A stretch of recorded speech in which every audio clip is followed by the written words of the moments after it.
A vida, a chance de dar errado na vida é sempre maior do que dar certo. O mundo é meio opaco, a gente não sabe muito bem qual é o sentido dele, e a gente faz o que pode no meio dessa briga.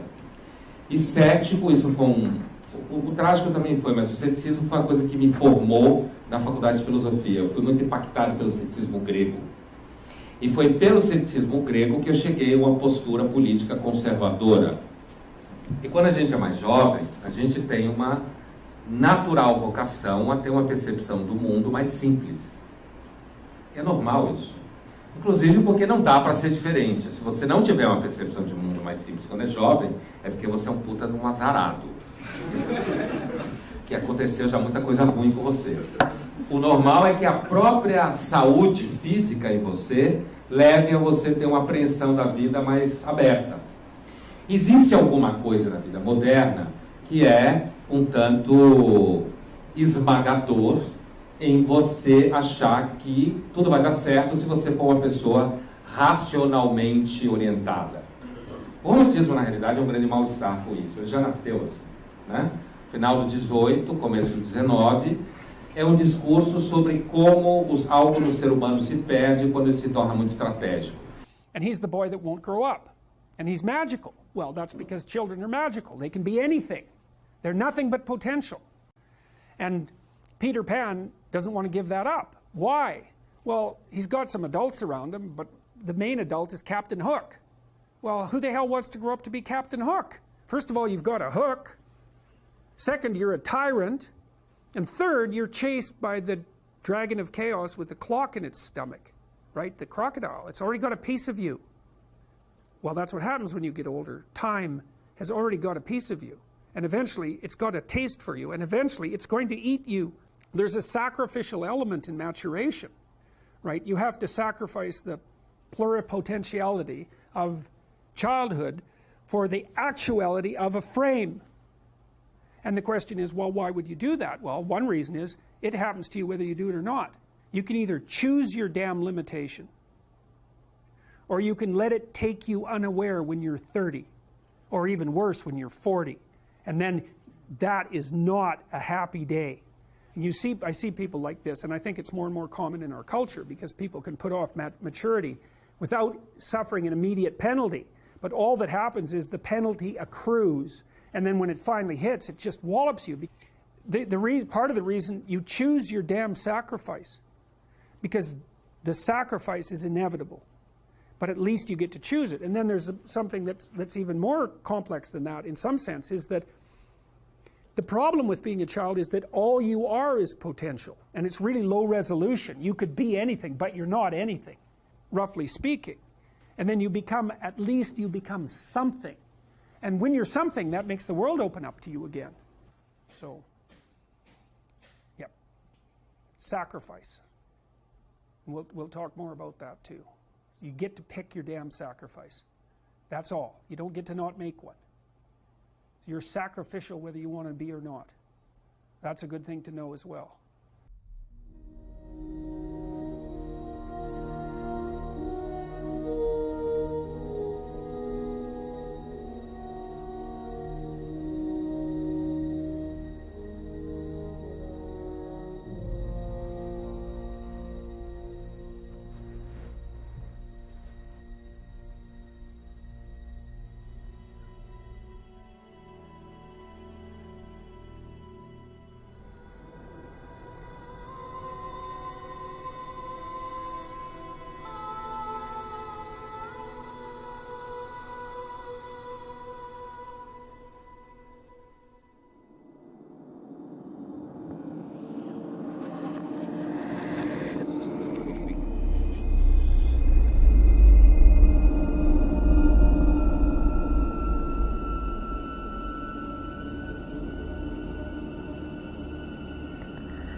Finalmente. Achei que teria de ir aí e acordá-lo eu mesmo. Já que não é mais preciso, queira se recompor. Temos muito o que conversar. Onde estou? Ainda não se situou? Ainda não está evidente?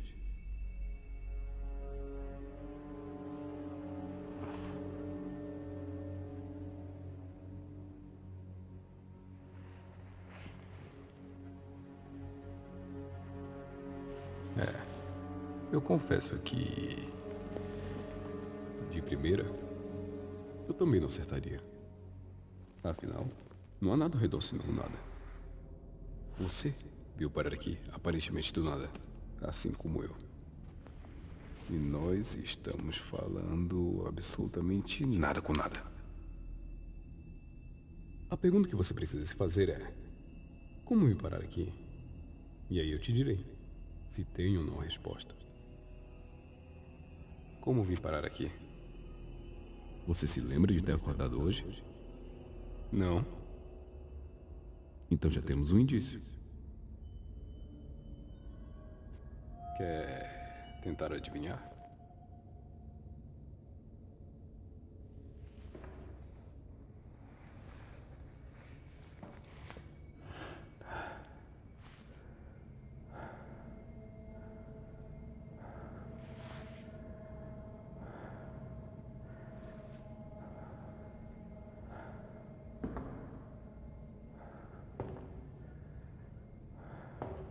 Diria que é uma espécie de sonho. Uma projeção mental de alguma experiência vivenciada. Algo que assimilei e internalizei de forma subjetiva. O que poderá ou não interferir no meu consciente futuramente. A questão é, se isso é mental, e eu estou ciente disso, então por que ainda não acordei? Boa dedução. Bastante profunda, devo acrescentar. Mas, ainda assim, você exprimiu o que seria a totalidade de uma experiência. Nesse caso, devo reformular a questão principal para: você realmente acha que estamos em algum lugar nesse momento? Não sei dizer. Mas pôr em dúvida o quão concreto ele é só corrobora a ideia de que é metafísico. Sendo assim, arrisco dizer que estamos em um plano abstrato produzido pela minha mente. E se isso é verdade e eu estou ciente, por que ainda não acordei? É algum tipo de sonho involuntário, lúcido ou induzido? Não exatamente. Está aqui para entender a priori o porquê de estar aqui. Dentre muitas outras noções que viram ao longo desse processo, uma delas é de que nem tudo te é permitido escolher ou compreender. E por que não? Eu também não faço ideia. Mas sei que isso tem lá seus lados bons.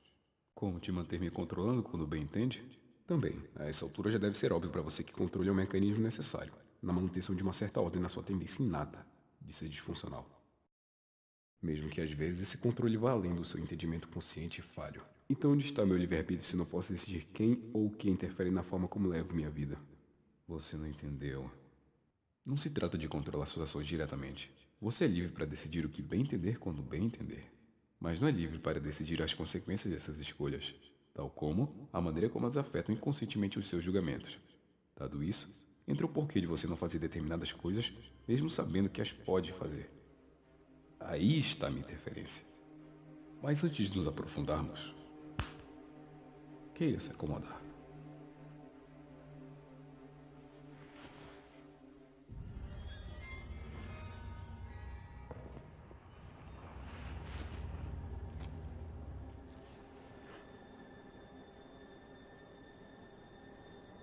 Tente relaxar. Um pouco.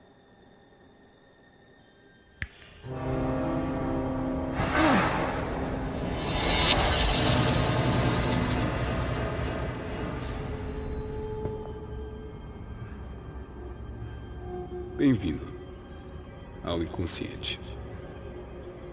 Ou ao que seria sua melhor representação. Como preferir.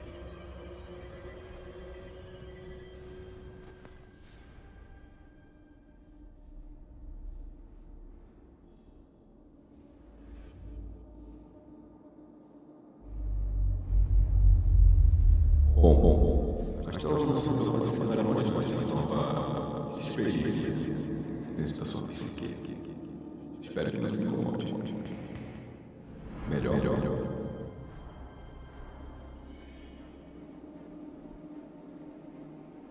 Vou levar isso como sim.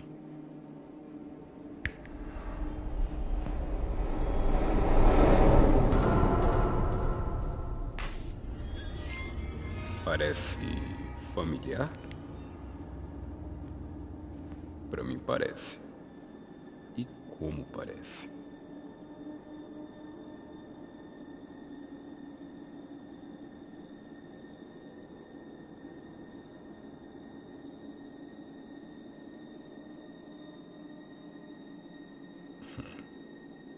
Mas enfim.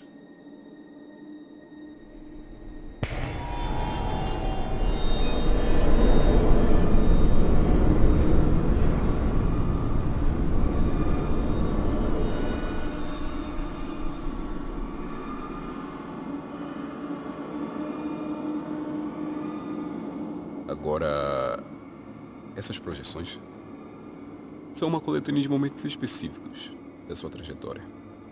Situações, lugares, pessoas, sentimentos únicos, todos tidos como especiais pelo que Freud designava como id.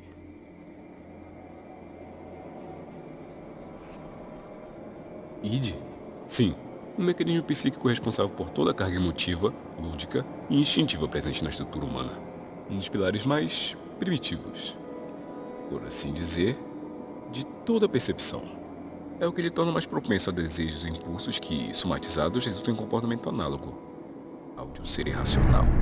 Você é responsável por conter isso. Perfeitamente. Então, você é algum tipo de amarra moral que eu adotei como alter ego e que de alguma forma saiu do meu controle? Na verdade, a nossa relação se dá praticamente ao inverso disso que você falou agora. Eu sou uma representação intuitiva do seu senso moral e ético, remodelado em uma autoimagem, incumbida de poder e prestígio, ao que indicam as aparências. E como exatamente você surgiu? A história é longa, devo adiantar, mas é para isso que estamos aqui. Então, tentarei ser tão breve quanto compreensível. Permita que eu parta do princípio.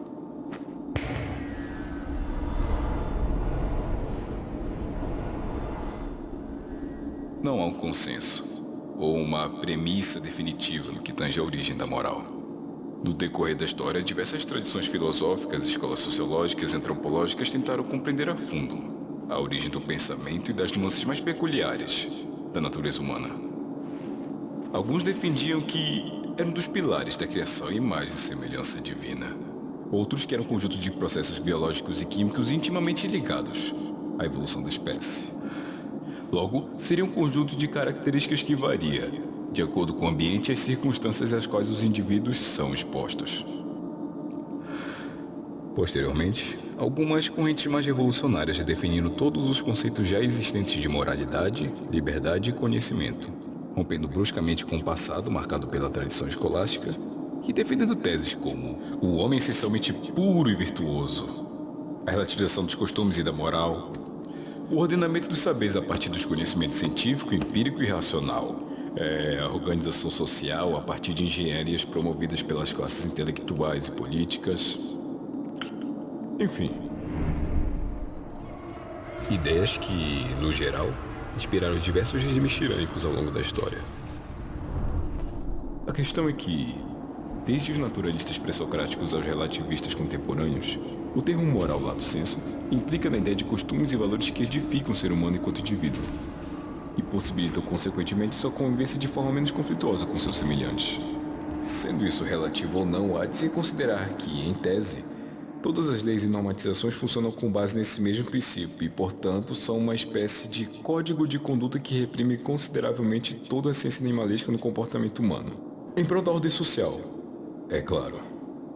Então, nesse aspecto, há uma relação direta entre a experiência singular de cada indivíduo e a sua compreensão da realidade, principalmente com base nos valores que lhe influenciam ao longo do convívio social, originando ocasionalmente o que convencionou se chamar como ética.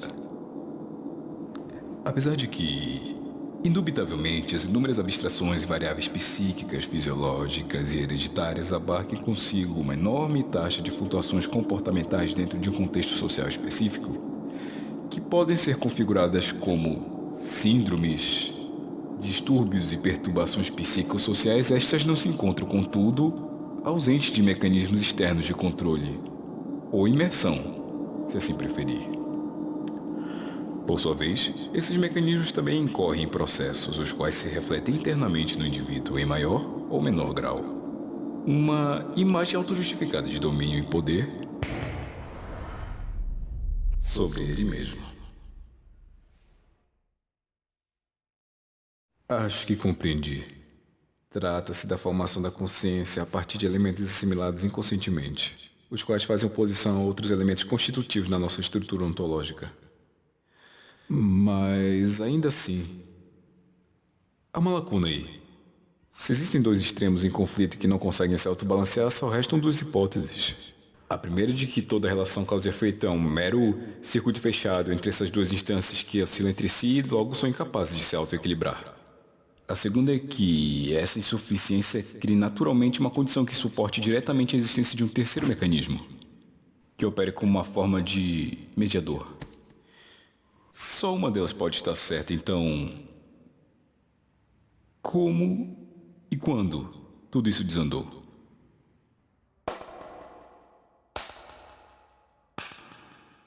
Perfeito. Foi mais rápido do que eu esperava. Receio que essa conversa não tenha o fim que precisa ter. Portanto, tentarei ser mais pontual daqui em diante. É melhor assim. É claro.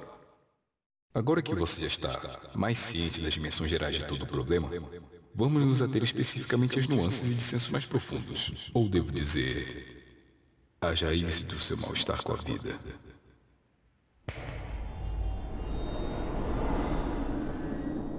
Já dos primeiros anos da infância, a formação de suas primeiras noções de realidade foram calcadas estritamente nos valores familiares, o que é o normal para a maioria das crianças. Nesse sentido, seus pais foram a essência de todo o direcionamento moral e social, a ordem orientadora fundamental. Porém, esse processo se tornou cada vez mais conturbado com o advento das mudanças. A cada localidade nova, os referenciais característicos de outro local deixavam de ser válidos. Costumes adotados eram postos em xeque e a miscelânea causava uma perda temporária de identidade, fazendo com que você ficasse cada vez mais desnorteado e fora de uma medida orientadora linear. Desajustes e oscilações que pouco a pouco foram tomando proporções cada vez maiores. Ao mesmo tempo em que a idade cronológica era marcada por instabilidades psíquicas relativamente comuns da fase comportamental, outras foram instaladas a partir da interação com um ambiente excessivamente inconstante. Isso é, todos os parâmetros anteriormente assimilados tornavam-se periodicamente incompatíveis com todo o conjunto de experiências cotidianas da realidade, o que primeiramente resultou em uma extrema confusão mental e, consequentemente, uma busca desesperada por afirmação e interação social. Devo recapitular que, após fracassar de maneira traumática em tentar agir de maneira dissimulada para ter a aprovação das pessoas que o cercavam, inclusive daqueles que lhe rejeitavam, você foi tomado por um sentimento profundo de angústia e insatisfação pessoal, o qual se refletiu posteriormente em um desencanto profundo com o padrão de vida que estava anteriormente inclinado a seguir, deixando de frequentar a igreja, tornando-se cético quanto à finalidade da escola, isolando-se à medida em que notava as falhas e incongruências do mundo e das pessoas ao seu redor. Fatores esses que culminaram coincidentemente com outro aspecto decisivo no início de uma nova fase: o parkour. Podemos fazer uma síntese do seu amadurecimento cognitivo ao enfatizar os efeitos da desilusão e do sofrimento no período referente a essa descoberta. Porém, é muito mais interessante observar os efeitos ambivalentes que isso produziu no decorrer dos anos seguintes. Quando, ao ter aprimorado suas habilidades, ter mudado novamente e conhecido outras pessoas com alinhamentos e ideais próximos aos seus, você passou a crer piamente que tudo aquilo lhe conduziria de alguma forma a um desfecho especial ou glorioso. Também se opôs mais do que antes aos ditos conformismos, se desintoxicando pouco a pouco dos ciclos nos quais essas características indesejadas eram latentes e passou a nutrir uma idealização fervorosa nesse estilo de vida, distorcendo e ignorando aspectos fundamentais da realidade em prol dessa autonomia, movida basicamente por ressentimento, desespero, falsa esperança e desentendimentos do passado. O que, apesar da demora, dos intermináveis ciclos e camadas de autoafirmação e das falsas leituras que somente projetava em si mesma, acabou por mostrar-se, pouco a pouco, em algo completamente insustentável e pueril, tornando em apenas mais uma questão de tempo essa nova desilusão, que por fim lhe trouxe inapelavelmente até aqui. Eu me descuidei novamente e acabei perdendo noção do quão pontual preciso ser aqui. Portanto, sem mais divagações, eu serei claro, Rafael curado por Deus. E é bom que saiba ouvir dessa vez o que eu tenho para lhe dizer. Desista. De quê? De crer nessa fantasia que criou para si mesmo. Você acha que não é livre para viver da forma como bem quer porque finalmente percebeu que suas crenças são incompatíveis com qualquer possibilidade de vida. Mas continua depositando suas esperanças em circunstâncias efêmeras que depois de esvaídas voltam para te assombrar. Mas do que é que você está falando? Dos seus pesadelos? Das lembranças constantes que pesam na sua alma? Da angústia dilacerante que é não conseguir esquecer isso e ter de ficar se enganando mudança atrás de mudança, na expectativa de que isso tudo mude. E aí sim, você tenha realmente a chance de recomeçar. Você nunca se perguntou por que passa noites em claro, tentando dormir? Ou por que de sonhar com coisas tão macabras quando consegue dormir? Lembranças nítidas de pessoas e acontecimentos que acreditou tão ferrenhamente ter esquecido?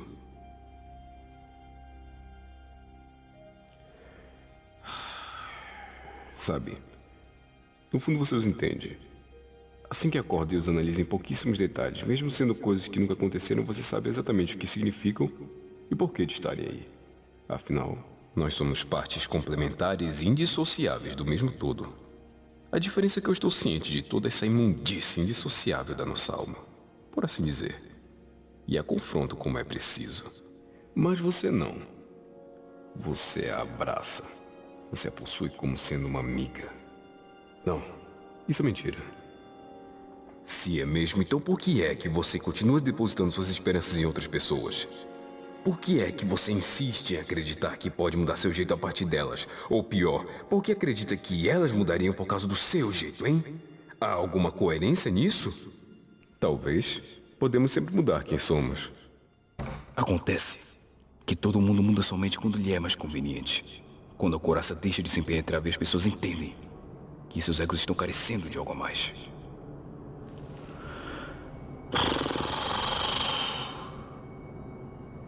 Negue o quanto quiser. Isso não muda nada e no fundo você sabe disso. Pessoas são ambivalentes. Circunstâncias são frágeis. E hábitos? Contestáveis. Mas apesar de tudo isso, hábitos ainda são muito mais seguros do que qualquer um desses anteriores. Não são. Mas é claro que você vai dizer isso. Você não sente? Você não ama, você não odeia, você não desanima, você não se alegra, você nada. É simplesmente um mecanismo que faz leituras arbitrárias de aspectos subjetivos da realidade. E graças a isso, afinal, tudo aqui já tem entrado em colapso sem mim. Mas saiba, eu também estou ciente da impossibilidade de uma mente se autossuster unicamente com racionalidade. A questão não é e nem nunca foi deixar de sentir e sim não se tornar refém de experiências sensoriais tóxicas e nesse sentido, você tem sido extremamente eficiente.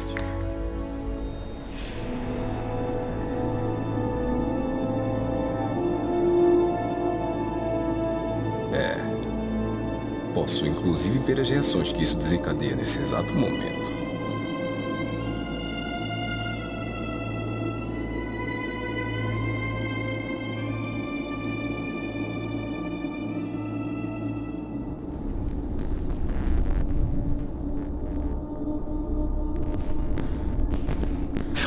Do que você está falando, seu psicopata? Eu não sou controlado por ninguém, você não é ninguém para me controlar. Não vai conseguir acabar de mim. Pro inferno você e seu maldito determinismo. Quem é você? Se você tentar alguma coisa, se você falar alguma coisa, eu vou matar você! E isso nos leva por fim a uma última cartada. Um momento decisivo, caso você queira ter uma vida suportável daqui pra frente. Claro. Eu estou tentando facilitar pra você, mas estou ficando sem opções e paciência pra isso também. Por favor, se acalme. Eu já falei pra você parar!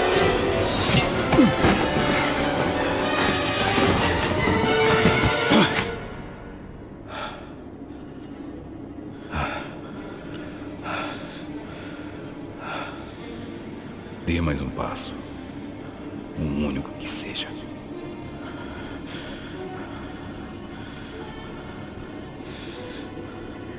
Foi o que pensei. Você está tão fora assim de si. Agora sente-se e recomponha-se, por favor.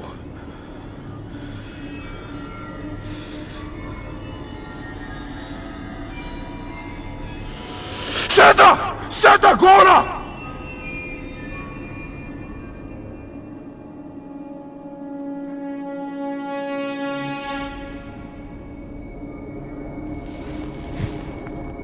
E não me faça pegar isso aqui de novo.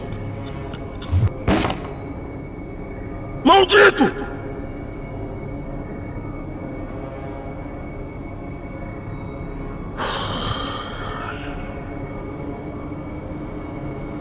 Espera. É isso mesmo?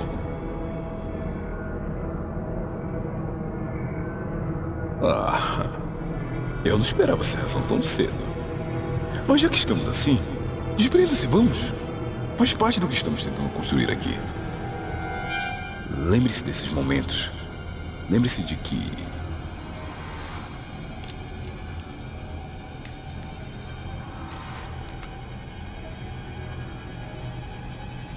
as mais amargas são as lágrimas não choradas.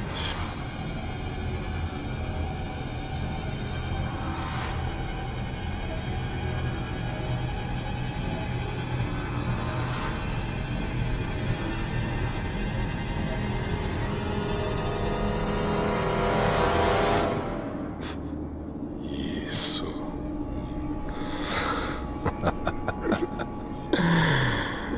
É o que nós vivemos dizendo. Você pode fugir da realidade, mas não pode fugir de si mesmo.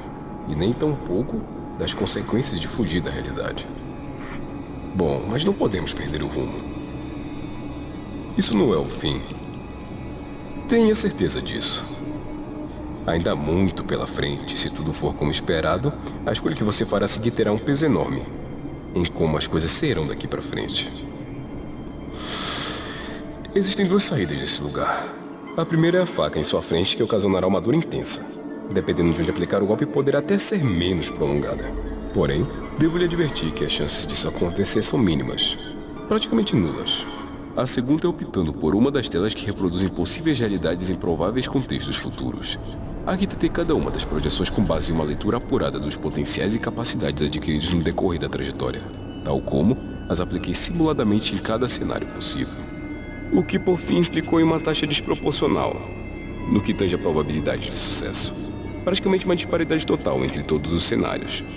Com isso quero dizer que alguns cenários apresentam uma chance maior de fracasso do que outros. Uma vez que selecionada, tal projeção se configurará em uma nova perspectiva e de tal modo será assimilada com uma nova base para fundamentar suas escolhas. As opções estão dadas. Cada uma delas apresenta um risco. Quem dirá o que vale ou não a pena ser vivido é você.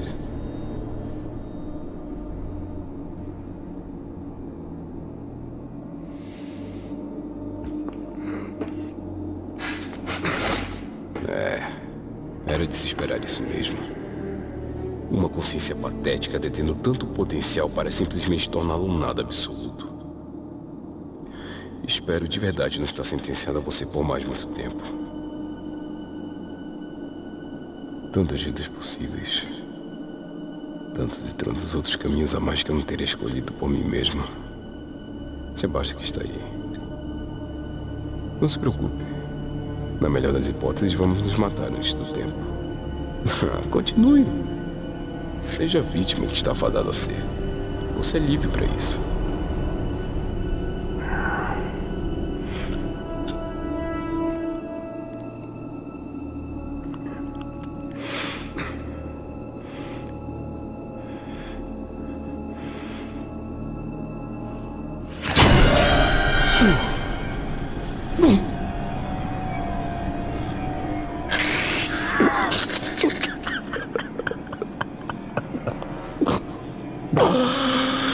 Não creio!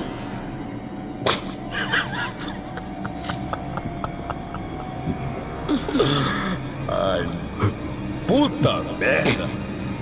Que cagada você fez! Eu ainda não consigo acreditar nisso!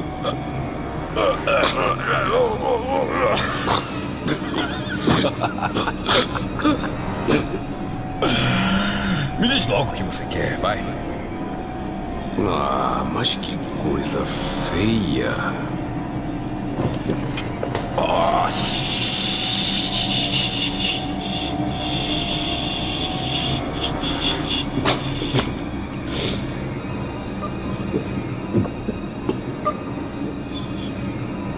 Acabamos por aqui.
Pode tentar, mas não vai conseguir.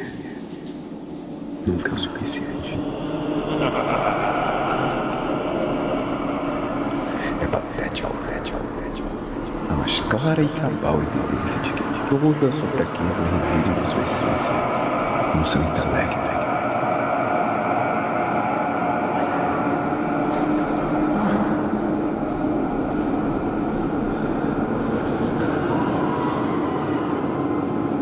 É o típico dilema que sempre afligiu o homem. Conhecer muito de tudo, mas não o suficiente daquilo que realmente precisa ser conhecido. Tudo é uma questão de tempo. Fugir só aumenta esse fardo inexorável. Debata-se o quanto quiser com isso, mas sempre se lembre. Eu estou em você. Eu faço parte de você. Eu sou você. Esse desespero vai te consumir. E ele vai te tirar tudo. Vai tirar seu sono. Vai tirar a sua paz. Vai tirar sua identidade. Vai tirar toda e qualquer certeza que você tem sobre qualquer coisa. Até mesmo sobre si. E por fim, ele vai te direcionar aquilo que você sempre esteve disposto a seguir. Uma mentira. Filho, tá tudo bem aí? Tá demorando muito, viu? Filho? Tá tudo bem. Olha só, eu tô indo com um pai humano lá na quadra. Quer ir com a gente? Não. Tem muito vídeo pra editar. Tá ok, então. Então a gente tá indo agora, tá? E aí depois a gente volta pra dar uma saída juntos, tá bom, filho? Tudo bem. Tá. Tá bem, então. Beijo, filho. Te amo, tá? Eu te amo. Ai, não fica muito tempo nesse computador.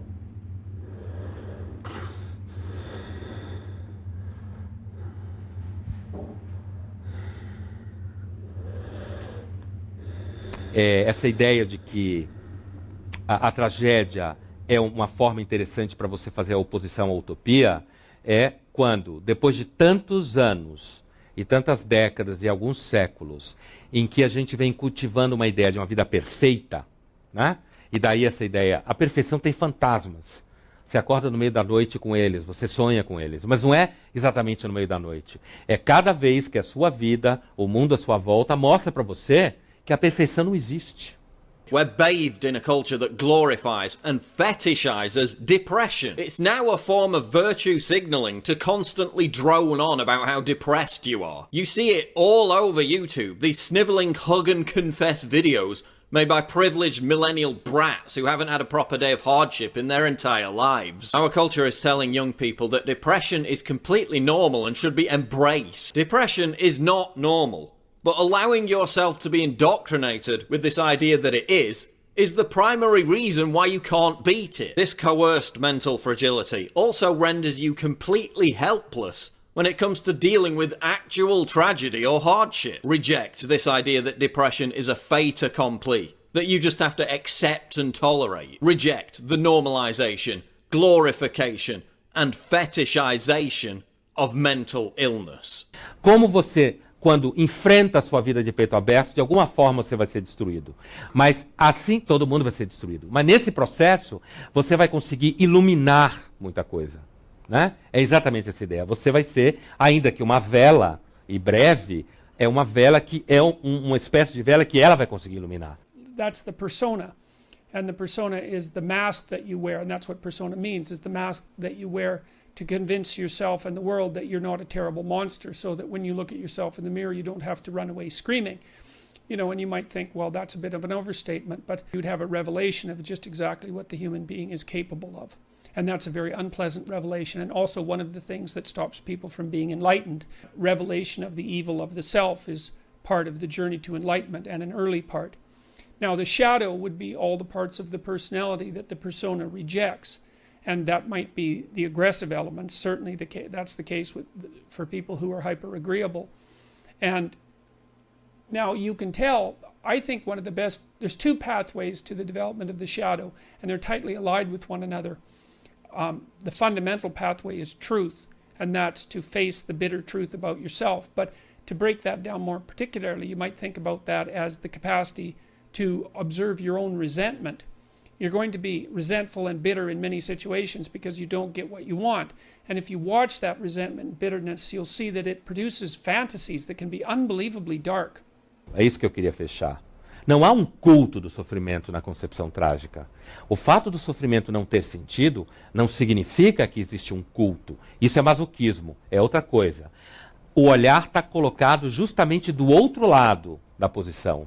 A ideia da tragédia como cultivadora de virtudes, né, é a ideia de que a tragédia, na realidade, ergue você, inclusive para enfrentar aquilo que vai lhe destruir em algum momento. E aí vem o lado meio negro da força, assim, de certa forma, que é o seguinte: não adianta ter utopias com relação, abrir mão das utopias com relação ao mundo, da história, seja lá o que for. São as utopias com relação a si mesmo que podem ser as piores utopias no sentido de produzir fantasmas, né? E de produzir em você, não coragem, mas inveja.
Você começou isso.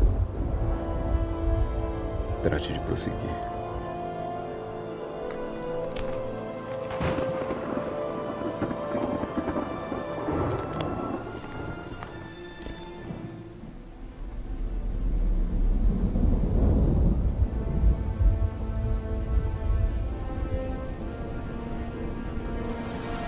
Você já esteve aqui antes.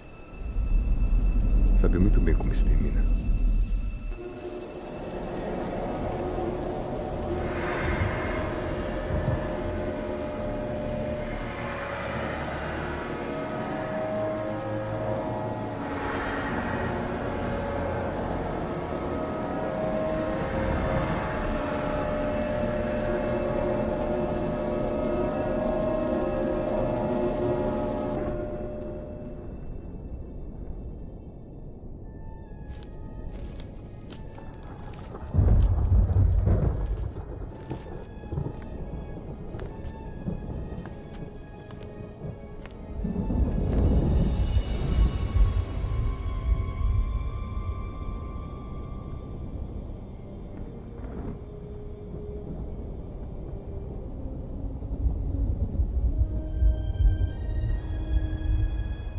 Se há uma definição concreta e precisa do que é real, ela se encontra nesse momento, aqui, no agora.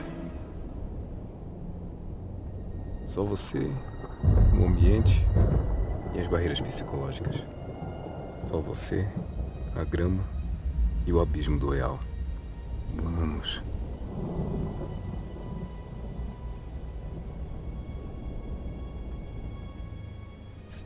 É isso aí. Vamos lá.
Já acabou?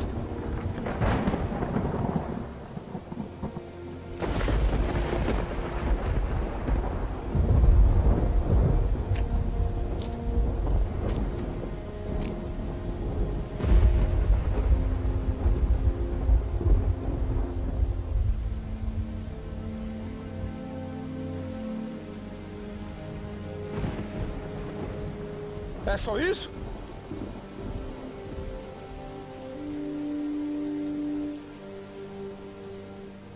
Eu imagino que agora você já deve estar mais preparado para ouvir e aceitar aquilo que já deveria ter entendido. Não se pode fugir de si mesmo. Nessa existência você sangra, se perde de si mesmo, se perde de si mesmo, e em meio a tudo isso só está tentando sobreviver. Como todo mundo ao redor. Escavar essa condição imanente em busca de um suposto propósito delegado ou intrínseco é perseguir fantasmas. Afinal, somente seres tão inocentes ou tão vis seriam capazes de criar expectativas tão pífias e insignificantes a ponto de ignorar a realidade tão cruel e distópica desse mundo. Ainda tentando fugir, ainda tentando ignorar o óbvio, você deve ser muito egocêntrico e muito mau caráter para continuar fazendo isso. Ao menos ter decência de admitir uma dessas duas falhas, se não ambas. Ou isso também é demais, hein?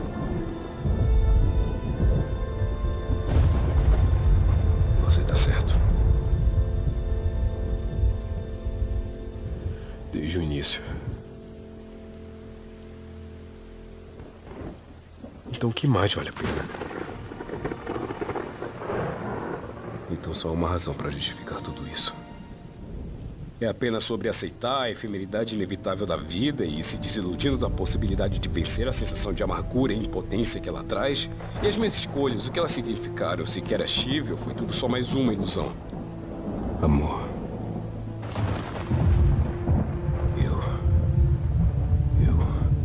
Eu escolhi amar isso. Eu escolhi preservar isso.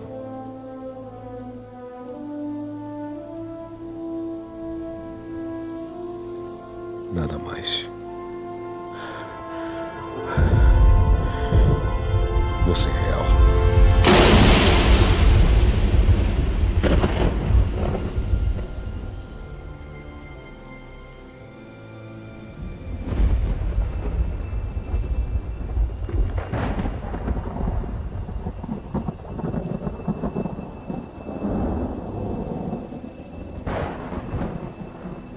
E agora que eu entendo, eu te aceito.